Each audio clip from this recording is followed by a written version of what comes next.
Twitter is an incredibly powerful online news and social networking service. It's in a unique league of its own due to several features that set it apart from other social networking platforms like Facebook, LinkedIn, and Google+. Firstly, one of the main functions and uses of Twitter is as a news and events broadcasting channel. In many ways, it's more like a news ticker than a social networking platform, albeit a news ticker where you get to choose what news you want to hear about by choosing who you follow. In fact, it's become a must-have resource for news networks and journalists who want to stay in the know about anything newsworthy happening in their areas. Journalists make up almost 25% of all verified Twitter accounts. Secondly, Twitter is all about short burst broadcasts. All posts consist of tiny bite-sized messages called tweets of 140 characters or less, or some combination of video, images, and text. Users can broadcast and receive these messages via SMS, mobile app, and Twitter website interface. Interaction with these posts can take the form of replies, likes, and retweets, with the latter being the ultimate sign of a successful tweet. For businesses and organizations, Twitter is used not only as a place to network and broadcast news, but also as a way to keep audiences updated about content published elsewhere. For example, some businesses primarily use Twitter as the "hey look" step in their content marketing plan, in which they simply tweet every time they publish a new blog post on their website or a new video to their YouTube channel. Bottom line, Twitter is a powerful, short and sweet social broadcasting platform that can play a very significant and positive role in any business's online marketing strategy. Why advertise on Twitter? Advertising on Twitter could be one of the most impactful decisions you make in your business's online marketing strategy. Why? Because of the sheer numbers, for starters. There are well over 300 million active users on Twitter. Yep, you heard that right. And that's nothing compared to the total created accounts, which is sitting at over 1.3 billion. Yes, billion with a B. Of that gargantuan amount, around half, 550 million, actually ever tweet, and another 500 million visit the site each month to read tweets and news without logging into their accounts. 1/3 of all US social media users are on Twitter, and 80% of active users access the site via mobile. These days, anyone who is anyone is on Twitter, including over 80% of the world's leaders. So that's all well and good from a purely personal perspective. Clearly the numbers are there. But what about business? Why should you market and advertise on Twitter? Well, if it's any indication, 65.8% of US businesses with 100 plus employees are marketing on Twitter. 58% of the world's top brands have built and maintained enormous Twitter followings of 100,000 or more. And how active are all these businesses on Twitter? 92% of them tweet more than once per day. Nearly half of them, 42%, tweet up to 5 times per day. And 20% of them go crazy and tweet up to 10 times each day. Yeah, there's a good bet these companies have a very good reason for putting so much marketing energy into Twitter. So the businesses and companies are clearly on board. But what do consumers think? Well, the average Twitter user follows 5 companies, and 80% of them have mentioned a brand or business in a tweet. 54% of consumers on Twitter reported they've taken action in response to seeing brands mentioned in tweets. For example, retweeting, going to the brand's website, or searching for the brand, and so on. To finally drive the point home, Twitter revealed in 2016 that total paid ad engagements had grown a whopping 208% year on year. Yikes. So, to conclude, the question clearly isn't whether or not you should be advertising on Twitter. The question is, what are you waiting for?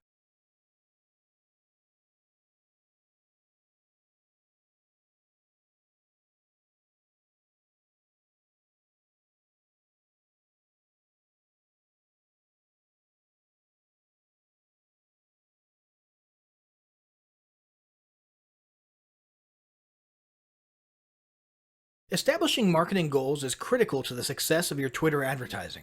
Countless entrepreneurs and businesses have set up a Twitter presence, made a few posts and ads, and then let it sit untouched for months or even years. This is usually due to a lack or absence of goals. Also, your goals will help you determine everything from your campaign objective to your budgeting and bidding. So before you even begin establishing any sort of Twitter ad strategy, you need to establish clear advertising goals. Your goals should be specific, measurable, and attainable. They can be long-term, short-term, or a mix of both. Deadlines and milestones can be helpful as well.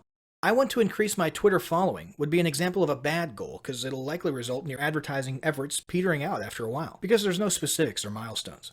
I want to gain 1,000 Twitter followers by New Year's is an example of a good goal.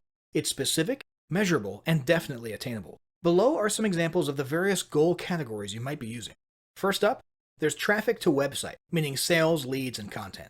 Probably one of the most popular goals of Twitter advertising is to follow Twitter traffic back to your own web properties. After all, most businesses don't do business on Twitter per se. You're leveraging Twitter ads to obtain traffic and convert that Twitter traffic into brand followers, leads, prospects, and customers. So maybe your goal is to get people to a landing page with a free offer where they can subscribe to your list and become a lead. Maybe they're being sent to a sales page or an e-commerce store. Maybe you just want to do some content marketing and send them to your blog so you can cookie them with a pixel and create a warm retargeting audience that you can advertise to later on. Maybe you're a brick and mortar local business and you want to increase actual foot traffic into your store, restaurant, or office by offering a coupon or announcing a sale or a new menu item. Whatever the case, the end goal for a lot of businesses will likely be bringing Twitter traffic away from Twitter and over to their own web properties or physical locations. Next, there's the gain more followers goal, or as we like to call it, Twitter as autoresponder. In this goal, your aim is to build a large number of Twitter followers. The reason we also refer to this as Twitter as autoresponder is because the main sought-after benefit here is to increase the number of people who will see your tweets in their Twitter feeds. In this sense, your tweets become similar to sending out email broadcasts via your autoresponder. If you grow a large enough Twitter following, this can be very beneficial, and if your content is engaging enough to get a lot of traction in the form of likes, replies, and retweets, you can significantly increase the range of your organic reach into people's news feeds, to a point where your organic tweets are almost as far-reaching and effective as your paid ads. Next, let's talk about PR and company news. Sponsored tweets can be a great way to enhance your brand's public image and share a little about your company culture. People enjoy seeing the other side of a business. What happens on the inside? Did you recently promote or hire a new executive and want to publicly welcome him or her to the team? Did somebody in the office make a funny video about Donut Day? Did you guys recently sponsor a charity event or volunteer at a local food pantry? Do you want to share a funny blooper reel from a recent sales video? Even tweeting inspirational images and videos about popular or noble causes and movements that have nothing to do with your company can help to associate your identity with feelings of goodwill. Of course, be careful not to alienate your audience if you choose to associate your company with certain types of movements or political issues. There are countless things you can use sponsored tweets for that will enhance your PR and generate positive vibes about your company. Next, let's talk about brand awareness. Another goal that's less thought about might be spreading brand awareness and recognition. If you're just starting out, there's a good chance your brand might be in need of a jumpstart. If nobody's ever heard of you, a great way to increase recognition is to simply create and share unique, helpful, or entertaining content, and get your name, logo, and overall brand identity in front of as many people as possible, as many times as possible. If this is your goal, you want to avoid being salesy in the beginning. Ensure you're focused almost entirely on Twitter ads consisting of helpful, relevant, or entertaining content that simply gets your name, brand, logo, or image in front of people. Finally, there's market research. A hugely beneficial goal of Twitter advertising is market research. If you're just starting your business or going down a new path, Twitter ads and sponsored tweets can be an excellent way to learn more about your audience and your market. This can be done in a structured way with things like surveys and questionnaires, or in a less structured way by simply engaging with your audience, asking questions, and so on. Ultimately, your goal should be to come up with one or two ideal customer avatars that you can then base your marketing and product development on. So this was a pretty good summary of potential Twitter advertising goals, but yours might be slightly different. Whatever they are, ensure they are specific, measurable, and attainable, and put them down in writing before moving on to ad creation.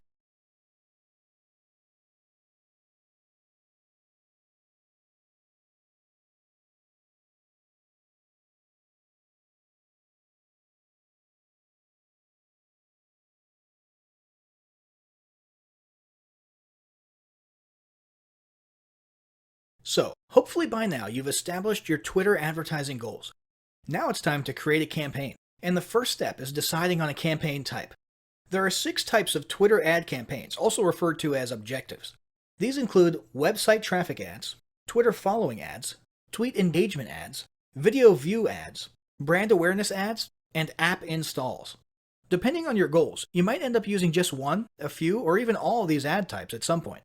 We'll take a closer look at each ad type right now. First, one of the most common Twitter ad types is website clicks or website traffic. This is more or less exactly what it sounds like. Use this ad type to send traffic from Twitter to your website, a squeeze page, sales page, e-commerce store, or a piece of content like a blog post or article. For your ad creative, you can use either a website card or other media, or even just a textual tweet. Ideally, you'll want to include a very clear call to action in your ad to encourage people to not only click, but also to follow through with certain actions on your website or page. With website clicks, you're setting your bidding and budget in accordance with how many clicks you get to your website. Any other benefits you gain from from this ad, such as followers, retweets, likes, and so on, are completely free. Website click ads work great when combined with conversion tracking. Simply place your Twitter website tag, which is the name Twitter uses for their tracking pixels, on the appropriate page for the type of action you're tracking. For example, if you're collecting leads, place your code on the thank you page. The number of people tracked as arriving on that page tells you how many people filled out your lead form. We'll discuss more about conversion tracking and analysis later. For now, just know it's a good idea to have a website tag on as many of your pages as possible so you can make use of that information later on. Next, there's tweet engagement ads. Tweet engagement campaigns are an excellent way to boost your reach and the number of people interacting with and sharing your content. You can either create an ad creative for this purpose, or you can choose to use an existing organic tweet. Basically, a tweet engagement ad campaign promotes these tweets to a bigger, targeted audience that you otherwise wouldn't reach organically. Rather than painstakingly try to organically network your way in front of the perfect audience on Twitter, you can have any tweet appear in front of your ideal target audience right there in their Twitter newsfeeds. These tweets look and behave exactly like normal tweets, except that they have a small label on them that says promoted. This native look and feel really helps increase the amount of engagements you can expect to receive. In the case of tweet engagement campaigns, you're basically paying Twitter for every time a person interacts with your tweet in any way. This includes retweets, replies, likes, and pretty much any other interaction a person may have with your promoted tweet. Next, there's the increase followers campaign type. Twitter followers can be super valuable for your business. Unlike Facebook, where the percentage of your followers who see your organic posts is very small, with Twitter, your followers can pretty much be expected to see all your tweets. For that reason alone, the increase followers ad type can be very beneficial. Customers who follow you on Twitter are much more likely to become customers and advocates of your brand. According to Twitter's own research, 75% of consumers feel better about small and medium-sized businesses after following them on Twitter, and 69% have purchased from a business because of Twitter content once or more. This campaign promotes your actual Twitter account rather than the individual tweets to a target audience that you think might be interested in your brand. It does so by featuring your account in places like the Who to Follow panel and their home timeline. In this case, you'll be paying Twitter based on instances of people choosing to follow you. This can be an easy and relatively inexpensive way to accelerate your follower growth and significantly boost your organic reach. Next, there's brand awareness ads. Awareness campaigns can be incredibly helpful in getting your brand name or identity in front of as many eyeballs as possible, and ultimately drive better awareness for your business. This can be especially useful when you're a newer brand and you're looking for a quick boost in name recognition within your target market, niche, or industry. The ad in this case can be any typical promoted tweet, meaning text only or text and media, but the real difference is in what you're paying for. Rather than paying for specific actions taken by users on your tweets, you're paying for impressions. An impression is any time a tweet is made visible in someone's newsfeed. The great thing about this model is that impressions are dirt cheap. 1,000 impressions will typically cost you anywhere from a few dollars to $12, depending on things like targeting. The downside is that impressions come and go very quickly and don't necessarily produce direct ROI or results. A person could literally scroll or swipe past your tweet, barely noticing it, and that would count as one impression. If your goal is to get your brand in front of as many people as possible in a short amount of time, then this would be fine, because people would at least be getting exposed to your logo or image, even if they're not stopping to learn more. Just don't expect a ton of engagements or clicks from these tweets, although you'll get a little bit and it doesn't cost you extra. After that, there's video views, also known as promoted video. Video view ads are exactly what they sound like.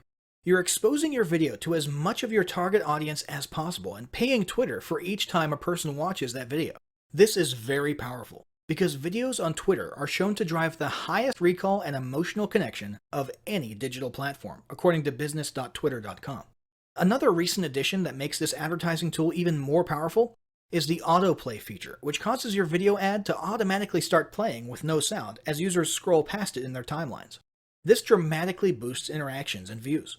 Now, since you're lining Twitter's pockets, they allow you more freedom with videos than organic video tweets. File size can be huge, but they recommend you keep it under 1 gigabyte. Maximum length is typically 2 minutes and 20 seconds, but you're allowed to ask them directly for up to 10 minutes and they might approve you for that. Frame rate should be 29.97 or higher, and videos ideally should be at least 720p resolution or higher for that nice crisp look. Keep in mind, they're trying to keep Twitter timelines pretty. Twitter recommends you have a good CTA or call to action in the textual part of your tweet, namely a CTA explaining why they should watch your video. This will encourage people to stop as they're swiping or scrolling by and actually take time to view. They also recommend you get the meat and potatoes of your message out clearly in the first 15 seconds and keep the rest of your message short and sweet. Now, a quick warning here. Twitter considers any instance of autoplay in the timeline at 50% view, lasting 2 seconds or more, to be a chargeable video view. This isn't terrible, and in fact most platforms are starting to lean towards this form of charging. But it's important to note because it means you'll be paying even if people don't unmute or click to enlarge your video. This shouldn't discourage you, but just be aware of it when you're establishing your budget and your bidding. Last but not least, there's app installs and app re-engagement. This is a very powerful feature of Twitter advertising. This only applies to you if you have a mobile app of some sort, and if you do, you can create a promoted tweet that actually connects to your app on the App Store and pay Twitter for each time a person installs your app on their device. Beyond that, if you're looking to get more people to open that app later on, you can create Twitter ads that cause the app to open up on their device. This can be a great way to keep your mobile audience thinking about your brand or engaging with your software or content. You can choose to pay Twitter for clicks to install or for actually completed installations. And of course, you can pay them for clicks to open the app in the case of the app re-engagement ads. So, now that you've got a handle on creating Twitter ads, how do you ensure they're performing as well as they could, and how do you capitalize on that traffic you just paid good money for? That's what we'll be covering in the next section.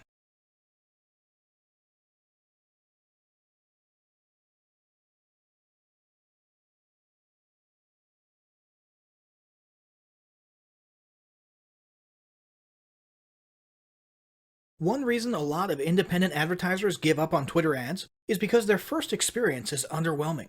Somewhere inside, maybe unconsciously, they were expecting their first campaign to make them millionaires overnight, and when that doesn't happen, they give up. This is a huge mistake. Twitter ads can work wonders for your business. The trick is to analyze, optimize, and retarget. First, let's talk about analysis and stats. Twitter has an awesome analytics dashboard and plenty of useful data to help you track and analyze the performance of your ad campaigns. From your Twitter advertising dashboard, you can see things like impressions, engagements, views, clicks, conversion rates, and maybe most importantly, costs. When you compare all this data against your ad creative, the bidding strategy, and audience targeting, you should have a pretty good idea of your ad's performance. Once you've taken a good look at your performance, it's time to optimize. The idea behind optimizing your Twitter ad campaign is to basically tweak various aspects of it, test the results of those tweaks against a baseline, for example the original campaign, and watch what happens. If the tweak produced an improvement, keep it. That tweaked version now becomes the new norm, and it's time to choose another aspect or element to tweak. For example, let's say you've got an ad campaign for firefighter-themed t-shirt sales, designed to direct traffic to your e-commerce store. You've got an image in your tweet of a firefighter silhouetted in front of some scary flames and textual CTA saying, "Free firefighter t-shirts." The ad is performing worse than you had hoped. For your first attempt at optimization, you might change the call to action and make it a little more wordy. For example, grab your free firefighter t-shirt and celebrate our nation's first responders. After implementing that tweak, you notice that your click-through rates increase, and your cost per click goes down a little. That just became your new baseline. Next, you remove the dark silhouette image and replace it with a bright, flat tabletop background with one of your firefighter t-shirts spread out on it. Big surprise, your performance improves. The big thing to keep in mind for this process is that you only want to make one change at a time. This can be done all within the same ad, but it would be best to simply discontinue the baseline one and then make tweaks to successive cloned versions so you retain each version and can look back and analyze the differences. Also, make sure you don't rush to judgment on each variation. You'll want to have at least 25 to 50 conversions or actions, and I mean at least, before you give a final thumbs up or down to each tweak or variation. Once you've tweaked your ads to perfection, you'll want to move on to optimizing your funnel and capitalizing on your traffic. Which brings us to the tracking pixel or website tag. So the first step to tracking and capitalizing on your traffic is to install your website tag code, which is the thing everyone else in the world calls a tracking pixel. You can get this from inside your ad account, and we recommend you use the universal website tag option. Place this tag on every relevant page of your website. This should include your squeeze pages, your thank you pages, your sales pages, your checkout pages and order forms, your upsell pages, and pretty much every page in your funnel. You should also put this in your members area welcome page. This way, you'll be able to track and analyze the way your traffic flows through your whole customer experience, and where in the funnel your customers are stopping. This way, you can tweak the pages in question to try to improve their conversion rates. Now let's talk about retargeting audiences. Once you've got your pixel or tag code where you need it, it's time to start retargeting. Retargeting is done by creating custom audiences based on user behavior across your pages. The most basic form of retargeting is to simply retarget everyone who has visited your web property. In this case, all you care about is that the audience is warm, which means they've now been exposed to your brand or site and are at least somewhat familiar with you, and therefore more likely to convert if you target all of them and send them to another offer, or the same offer again. A more advanced form of retargeting, however, is action-based retargeting. In this case, you create a custom audience based on pages someone visited or didn't visit, and then you custom tailor an ad message to them.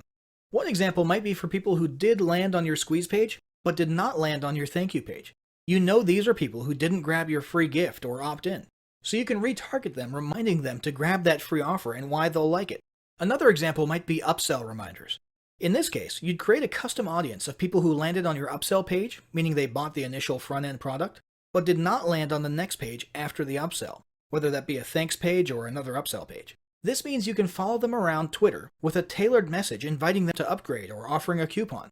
This same method can be applied to the e-commerce realm simply by placing your code on your order page and also on the post-purchase or success page and targeting those who hit the former but not the latter. This is commonly referred to as shopping cart abandoner recovery.